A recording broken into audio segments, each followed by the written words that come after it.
সমস্ত রকম cyber crime থেকে নিষ্কৃতি পেতে কুইক হিল বাজারে নিয়ে এলো নতুন অ্যাপ যার নাম অ্যান্টি ফ্রড অ্যাপ।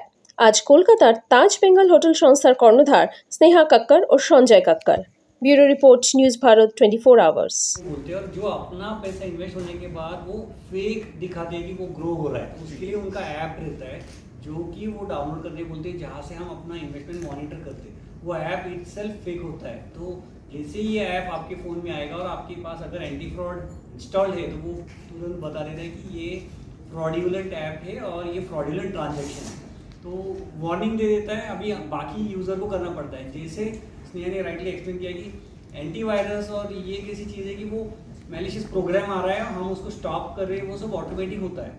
लेकिन फ्रॉड ऑटोमेटिक नहीं होता। Fraud one on one human के साथ होता है और आप सामने वाला ह्यूमन रहता है, वो बात करता है अपने से। सो उसके लिए हम ज़्यादा से ज़्यादा अलर्ट दे सकते हैं। उसको स्टॉप करना है तो ह्यूमन को ही एक्शन लेना है। सो जिसके साथ फ्रॉड हो रहा है उसको अलर्ट आने के बाद उसने स्टॉप किया तो वो फ्रॉड स्टॉप हो जाएगा। लेकिन सबसे इम्पोर्टेंट बात यही है कि जिसके साथ फ्रॉड हो रहा रहता है उसको मालूम ही नहीं रहता कि ये फ्रॉड है। तो वही एक इम्पॉर्टेंट चीज़ है जो कोई उसको बता दे उस टाइम पे कि ये फ्रॉडुलेंट है, आगे मत बढ़ो। सर, और एक मॉड्यूल होता है जिसका मेन टारगेट है सीनियर सिटीजन। सर, मेरा पिताजी के पास एक कॉल आता है, डीप फेक लेकर मेरा वॉइस वो डुप्लीकेट कर लिया और पिताजी के पास कॉल आ जाएगा कि मैं बोल रहा हूँ, मैं दिक्कत में हूँ, मेरे अकाउंट में 50,000 रुपये डाल दीजिए। और वो लोग एक अकाउंट देता है। सीनियर सिटीजन लोग शायद उस बात के साथ समझाता है और लेकिन वो उस अकाउंट में ट्रांसफर भी कर देता है। करेक्ट। तो ये सारी चीजें बिकॉज आप देखो तो आप अभी आपने दो अलग तरीके के फ्रॉड बताए, और भी बहुत सारे अभी डिजिटल अरेस्ट फ्रॉड हो रहे हैं जहाँ पे लोगों को एक्चुअली कैमरा पे लिया जाता है, सामने वर्दी में इंसान बैठा है और आपको बोला जाता है कि आपका नंबर एक रैकेट में फंसा है, आपने ये किया है, आप जस्टिफाई कर रहे हो नहीं किया। सो ऐसे सारे तरीकों के फ्रॉड्स में कुछ कॉमन पैटर्न्स होते हैं जहाँ पे ये सॉफ्टवेयर इंटेलिजेंटली उन पैटर्न को, इवेंट को डिटेक्ट करेगा और आपको रियल टाइम में अलर्ट देगा। यही इसका ऑब्जेक्टिव है, ताकि बहुत ऑफन ये होता है जैसे संजय सर ने बोला कि हमको पता ही नहीं होता है, हम उस स्टोरी को इतना बिलीव कर लेते हैं या डर जाते हैं या पैनिक हो जाते हैं, उस पैनिक के सिचुएशन में हमसे पैसे लिए जाते हैं। कोई मेल आएगा, essentially translates to 2 rupees a day, approximately 2 rupees a day. So it's a very nominal cost for any user who can, the objective of keeping the cost reasonable is ताकि ये सब use कर सके. It does not become a product that only people who can afford it can use. That was largely the objective. Sir, क्या इसमें कोई privacy का issues आएगा? मेरा फोन में अगर आपका ऐप है और मेरा सारे कॉल्स इनकमिंग इंटरनेट, इससे क्या फ़र्क है इसमें?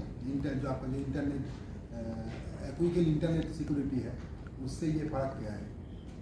सो आप अगर देखो एंटीवायरस ये काफ़ी सालों से मार्केट में है, काफ़ी मतलब एजेस से है, बट एंटीवायरस कोई भी हो, क्विक हिल का हो या किसी और का हो, एंटीवायरस का ऑब्जेक्टिव होता है वायरसेस, मैलवेयर्स, एडवांस थ्रेट से आपको बचाना। फ्रॉड ये कम्प्लीटली अलग गेम है, बिकॉज फ्रॉड में इंसान से थोड़ा सा इंफॉर्मेशन जानना ज़रूरी होता है, एक मैनुअल इंटरवेंशन की ज़रूरत होती है, चाहे उनको OTP बताने की बात हो या लिंक पे क्लिक करके कुछ इन्फो देने की बात हो, कहीं ना कहीं मैनुअल इंटरवेंशन रिक्वायर्ड होता है, जहां हमसे ही हमारे बारे में इंफॉर्मेशन ली जाती है, दूसरे कॉन्टेक्स्ट में फंसा के ली जाती है और इसी चक्कर में फ्रॉड हो जाते हैं। तो फ्रॉड्स और वायरसेस, मैलवेयर ये बहुत अलग तरीके के थ्रेट्स है और यही हमको क्विक हिल में रियलाइज हुआ। इसलिए हमने पिछले 3 सालों से एक फ्रॉड लैब, एनालिसिस लैब शुरू की है, जहाँ पे हम अलग अलग तरीकों के फ्रॉड्स के बारे में बहुत डिटेल में एनालिसिस करके उनका मोडस ऑपरेंडी क्या है, ये सारी चीज़ें एनालाइज करके हमने बेसिकली ये जो सोल्यूशन है इसके लिए कुछ इवेंट्स डिटेक्ट किए हैं जो कि ये सॉफ्टवेयर रियल टाइम में करता है। ये उन पैटर्न्स को पहचानता है, फ्रॉडुलेंट पैटर्न्स को पहचानता है और उन पैटर्न्स को पहचानते ही वो आपको अलर्ट कर देता है कि ये फ्रॉडुलेंट लग रहा है, ये कुछ